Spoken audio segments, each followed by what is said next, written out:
윤석열 정부 들어서 첫 대법관으로 지명된 오석준 후보자의 국회 인준이 늦어지고 있습니다. 국회에서 과반 임명 동의를 받아야 합니다.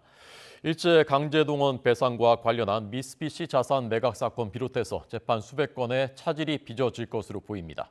우철희 기자 보도합니다. 김재형 전 대법관이 물러난 지난 4일 이후 후임 대법관 자리는 비어 있습니다. 임명 동의안 제출 한 달, 인사청문회 종료 보름이 지나도록 오석준 대법관 후보자에 대한 국회 인준이 제자리이기 때문입니다. 과반 의석을 가진 더불어민주당 내 반대 기류가 만만치 않습니다.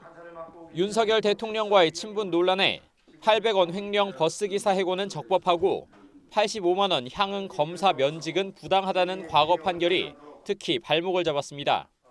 대체로 한 방향을 띠고 있습니다. 실제 판결은 사회적 약자들에 대해서는 별로 몰입을 안 하시고요.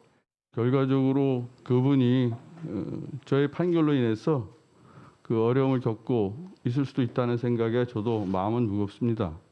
김건희 여사 특별검사법과 이재명 대표 기소 등으로 인한 어지러운 정국이 악재로 겹치고 다음 달 초엔 국정감사까지 시작되면서 자칫 인준 처리 지연이 장기화할 가능성도 배제할 수 없습니다.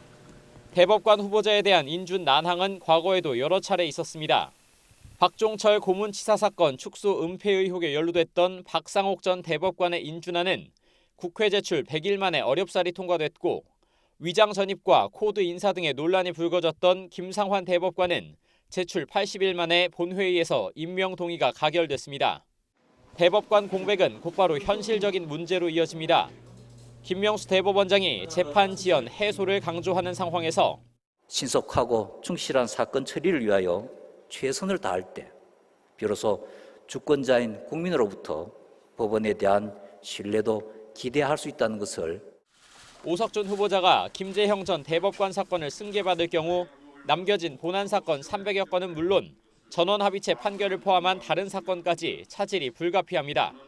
특히 김재형 전 대법관이 처리를 미룬 일제 강제동원 배상금 관련 미쓰비시 상표권 매각 사건도 다시 들여다봐야 하는데 언제 대법원 결정이 나올지 예측이 어려운 상황입니다. 기약 없는 인준 지연 탓에 애타게 선고를 기다리는 재판 당사자는 물론 대법원도 국회만 바라보는 처지가 됐습니다. YTN 우철입니다.